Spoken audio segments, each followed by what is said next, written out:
Okay, then here I've got my UDO or UDO Super6. Everybody loves a Super6. Well, they loved it until Gemini came out. And here I have the new Poly Aftertouch keyboard. And it comes with a fair few instructions.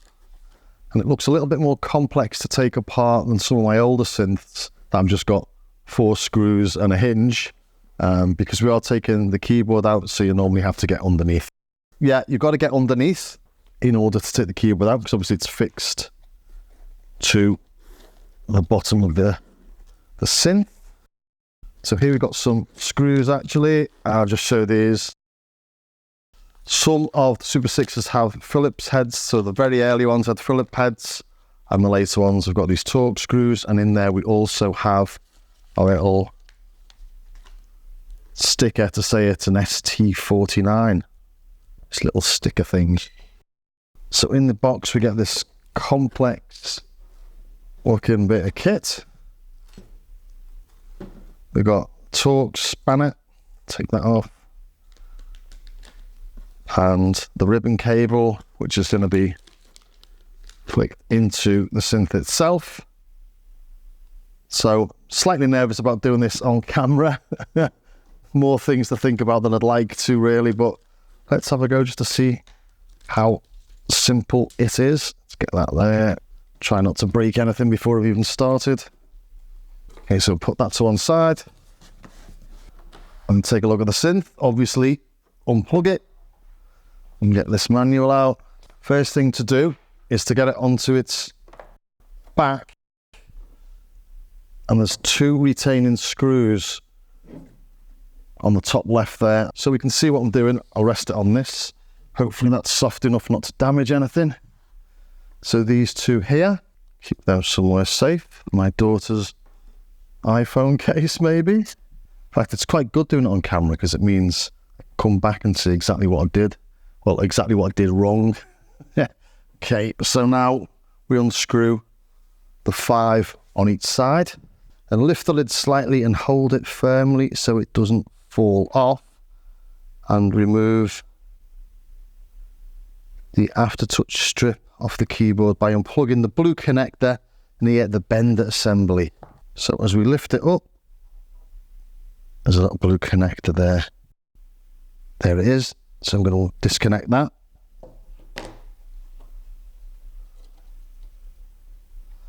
Careful not to snap anything. So this is what it looks like. Just get out the way. Next, unplug the keyboard cables from these sockets. There must be a couple of sockets inside as well. And there they are. These 2 red ones.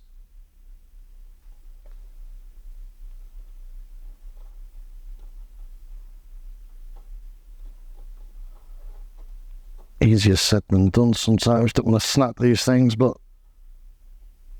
give them a bit of a wiggle. There we go. And now close the lid and reattach the 2 retaining front screws and washers to both sides. So one here and one here. And that's when we flip it on its back, it doesn't flip open. I suppose if you had someone to hold it for you, that would be handy. In fact, I'm going to tip it upside down to do this. Hopefully I won't damage any of the front, but easier than doing that. So I'm just really gentle with it. Nothing's going to flip. 1, 2, 3, 4 sets. And this seems to have 1, 2, 3, 4, 5 sets.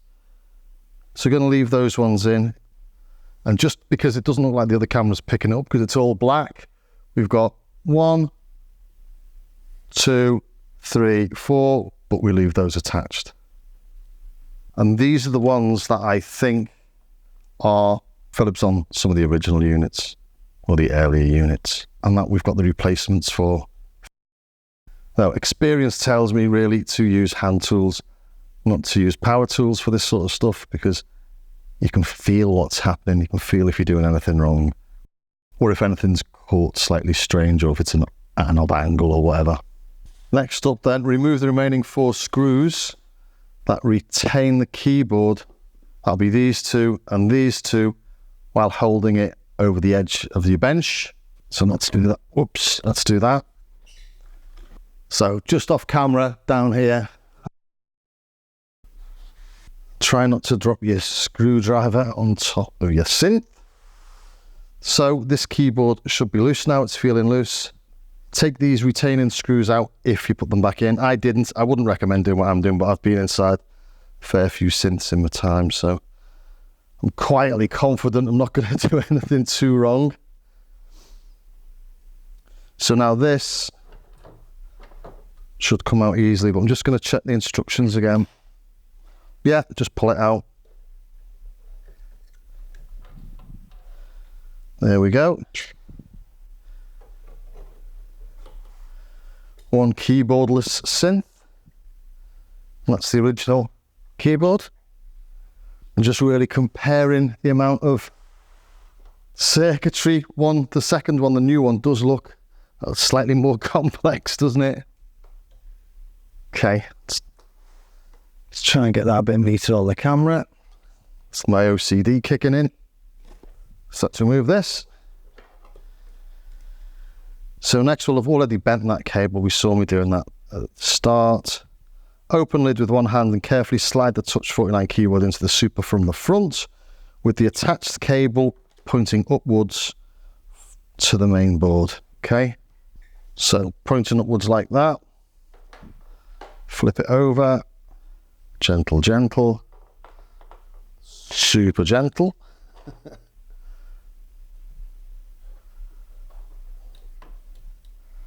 And slide it in, but I need to get that cable forward.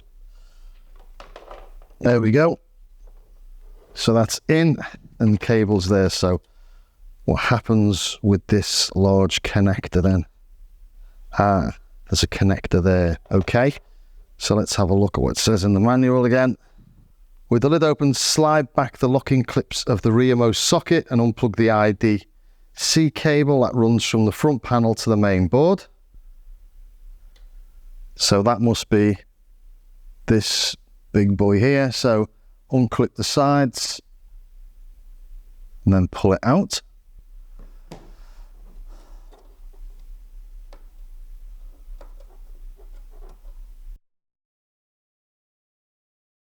Okay, we connect this to this cable rather than to the board.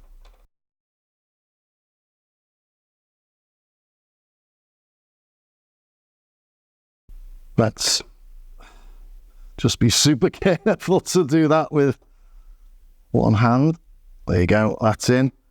And then this obviously connects back down onto that. I'll just show you again.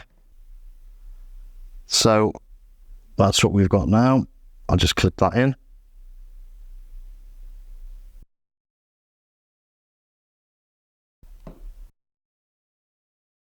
Not sure if you can see that on the camera. I'm just gently teasing that into position and then clip it in. Yeah, that looks about right, doesn't it? And I got to screw the keyboard back in. This is always going to be the tricky bit, isn't it, to find the locating holes. Let's have a go. Slide it over the edge of the desk again. So I'm just showing you what you see from underneath. They're a little bit angled, which I don't quite like. Move that across a bit. I'll take those in and out again, but this is always going to be the hardest part, always is. But actually they've gone in quite nicely, even though they were at a very slight angle, so maybe things are getting pulled together, but just take care with that. And from underneath you can see the holes are lined up quite nicely. Don't know what's happening there. Where is it there? Doesn't seem to be much happening, but maybe things will come into place once I get these in. And I've just noticed the new screws are a lot shorter than the old ones, so I shall be using the new screws. So before I put it all together, I'll just check that I can see these holes on the bottom. And if we look closely, these are all lined up quite nicely, but we do have two that aren't. And if we look at the manual, we can see there's two blank holes there. So we'll do these with the big fat screws, and then we'll do the retaining screws. And again, I'm using the newer screws here because they're a little bit shorter, just in case there's a reason for that. I feel like I should really test it before screwing it all back together, but I can't see what I could have done wrong, to be honest. I'd say these are a bit stiff because they're going into plastic, aren't they? Not sort of going into engineered holes, so just be careful because they will offer a bit of resistance. So in these top left ones, we'll put in the screws or the bolts or the nuts, whatever you call them. But for these ones, not these ones. So there we go, we're on the home straight now. I have done it using that as my base. It's probably recommended to get somebody to hold it up for you, or to do it on something a bit softer perhaps. So here comes the moment of truth. It's come on. It's playing. So let's see if we've got poly aftertouch.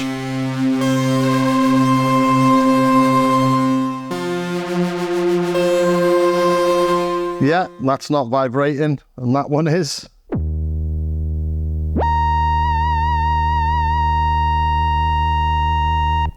Poly aftertouch on the Super 6. What would I say about difficulty? I've done a fair amount of taking synths apart in my time, so I'm aware of the pitfalls. Just be careful when you're taking the screws out, they don't scratch anything. When you put them back in, be very careful that you're not putting them in at too much of an obtuse angle. But actually everything seemed to line up pretty well. Between 0 and 10, I'd give it a 3 or a 4. It's actually quite easy. The hardest bit is getting underneath the desk to do the edge bits, really, because it's just awkward. It's always slightly nerve-wracking, but, well, you've just seen me do it live there.